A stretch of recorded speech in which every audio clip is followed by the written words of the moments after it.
Okay, back to our worksheet problem. This involves a solid ball rolling down an inclined plane without slipping and going a distance 4 meters as measured along the plane, and we want to know the final speed of the ball. And we're going to mimic what we did. It's sort of a complicated procedure, but we're going to mimic what we did in the slides that I was showing you before we ended the last video. We'll take our system to be the rolling ball plus Earth, where gravity is an internal force between the two, but we'll take the friction force and the normal force that are being applied to the ball as it moves to be external. No worries about them. We already justified that both of them do zero work when we do the net work by external forces is equal to delta Ke plus delta Pe. One of the things that we're going to need in there is the moment of inertia of a ball about its center. It's an axis going through the center. If you look that up in the table, that's 2/5 mr squared. So in this case, the mass is 3, the r is 0.2, and so we can figure out what numerically the moment of inertia of the ball is about its center. And then we can apply W net by external, which we already justified was 0, is equal to delta Ke plus delta Pe, and we'll use our more complicated expression for delta Ke. Ke is 1/2 mv squared plus 1/2 I omega squared, so here's the final Ke, and here's the initial Ke that we're subtracting off of it, and in this case the ball's released from rest, so both v center of mass initial and omega initial are both 0 because we're releasing it from rest. And the delta Pe, again, is negative because the ball is actually going down closer to Earth as time goes on. That's mg, mass of the ball, times g, times minus 4 meters times the sine of 20 degrees. Now we're going to replace that omega final in terms of v final, using v final. V center of mass final is equal to r times omega final. Okay, and if we solve for omega final and plug that in here, that thing is being squared. Okay, V center of mass final over R is going to be squared. When we're squaring a ratio, that's the same thing as the ratio of the squares right there. And then I've got a common factor of V center of mass final, which I can factor out of this, and then do the rest of the algebra that's there. So the V center of mass final squared, all the stuff that's multiplying is 2.1 in SI units. Excuse me. And the other stuff that's sitting over here is minus 40.22 in SI units. And therefore I can solve for V center of mass final is 4.38 meters per second. So that's how fast it's moving. The center of mass of the ball is moving as it goes down. Now we're going to have a little race. What we want to consider is, in this particular problem, we might have chosen, instead of a uniform density ball, we might have chosen maybe a uniform density cylinder, sort of like a can, a solid can, but in any case something that's shaped like a can. Or maybe a thin hoop where all the mass is at the outside. Okay, so, oh, I'm sorry, yes, this is related to what that's saying. Would the answer, for example, to part A that we got there be larger or smaller if we had a thin hoop of the same mass and the same radius? In other words, instead of a solid sphere, we had a thin hoop. And we can answer that by looking at the only place that that comes in, right? Every m in here would be the same, every r would be the same. The thing that changes is the moment of inertia because the mass is distributed differently near the axis, okay? In this case, you can go back and look at the moment of inertia table and find out that the moment of inertia for a hoop of the same mass and the same radius, a thin hoop, is bigger than the moment of inertia for a sphere, and that's because the mass is all as far away as it can get from the axis given the radius of the object. Okay, you can go back and look at the coefficient of a thin hoop is 1 times mr squared rather than just 2/5 of mr squared. And since in this thing right here, the moment of inertia appeared in front of that omega squared, so this involves the moment of inertia here. And then when we solve for V center of mass final, it appears in the denominator in our final, final solution. We end up dividing by that before we take the square root So the larger I is going to have a smaller v center of mass final squared. So that means as it goes down, when it gets to the bottom, it's going to have a smaller speed, the hoop, compared to the solid sphere. Here's here is the table reminding us of that. So if we compare, for example, a hoop rolling down of a given mass and radius, a solid sphere of the same mass and same radius, and a cylinder of the same mass and the same radius, the hoop has the largest moment of inertia. It's got a factor of 1 out in front. The cylinder's in the middle. It's got a factor of 1/2 out in front. And the sphere has the smallest. It's got 2/5, which is even less than 1/2 out in front. And since we're dividing by that moment of inertia in the process of doing the solution, whichever one has the largest I is going to have the smallest center of mass speed at the end.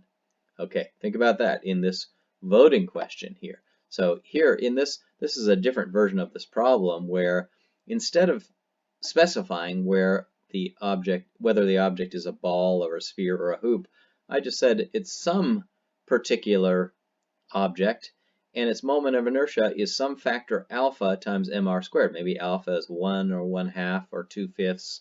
That's the only thing that changes for these different objects if the mass and the radius is the same.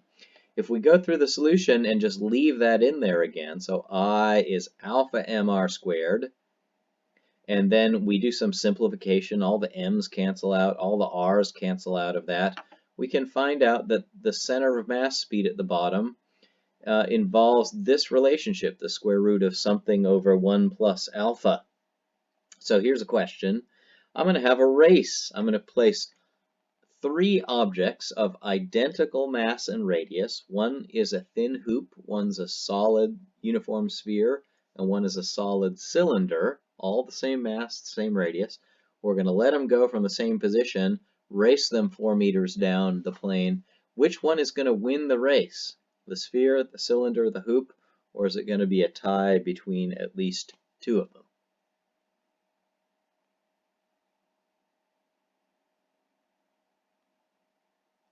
The answer is the sphere is going to win. We already found out that the sphere has the smallest factor alpha, right? For the sphere, that thing that was out in front of the mr squared was 2/5, so it's got the smallest alpha in here.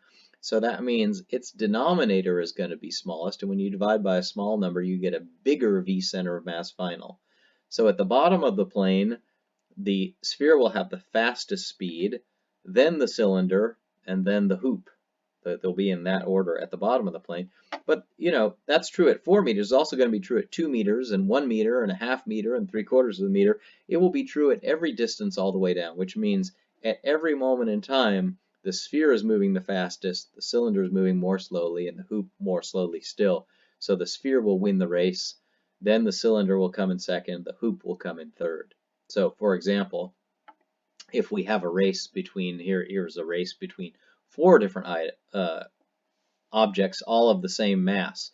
Here's a hoop of a certain radius, solid cylinder, same mass, same radius, solid sphere, same mass, same radius. And if we compare those to just a box of the same mass that slides without friction, of course, the sphere wins the 3 of these that are rolling without slipping. We already decided that.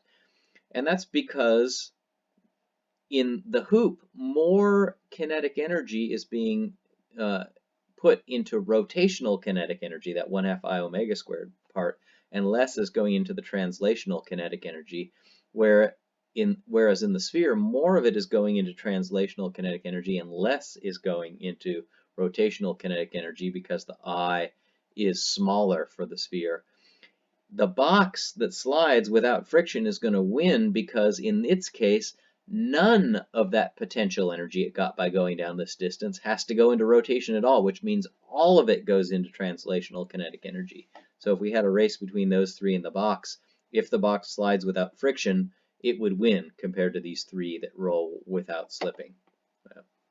So that's kind of something that we would have done as usually in class. I have these objects. I don't have the box, but I have the 3 rotating objects, and we have a race between them, and you can see that the sphere wins, the cylinder comes in second, and the hoop loses because it has the largest moment of inertia. All right, let's finish up this chapter showing, revisiting a lot of our relationships and showing some of the analogies between linear quantities and angular quantities that we've seen. We started out by talking about rotational kinematic quantities, and we found out, we said, theta is just like an angular position. Omega is like an angular version of velocity. Alpha is like a rotational version of linear acceleration. This is our angular acceleration. So those items are analogous to each other. Similarly, we had our one-dimensional kinematics equations. There are the analogous kinematics equations where we just replace x, v, and a with theta, omega, and alpha, and the same are true here. These were true for constant ax. These are true for constant alpha. That's for rotation about a fixed axis. We talked about torque, and we said torque is analogous to force, and rotational inertia or moment of inertia is analogous in rotation to mass or just the inertia of an object for linear motion. So this is the resistance to linear acceleration. This is resistance to angular acceleration. We showed that F equals ma and torque net equals I alpha are analogous forms that tell us how a given angular force relates to an angular acceleration, or similarly for linearly. And we had expressions for rotation about a fixed axis, 1/2 I omega squared, 1/2 mv squared, and those are analogous expressions where I is like m in rotation and omega is like v in rotation. So you don't have to remember a whole lot of new things. Similarly, we also had relationships that connect up linear and angular quantities if you're rotating about a fixed axis, and these are the 4 relationships we found. So that's kind of a nice summary of what we've seen in this chapter. Of course, the devil's in the details of knowing how to use them in problem solving. All right, that's the end of chapter 8.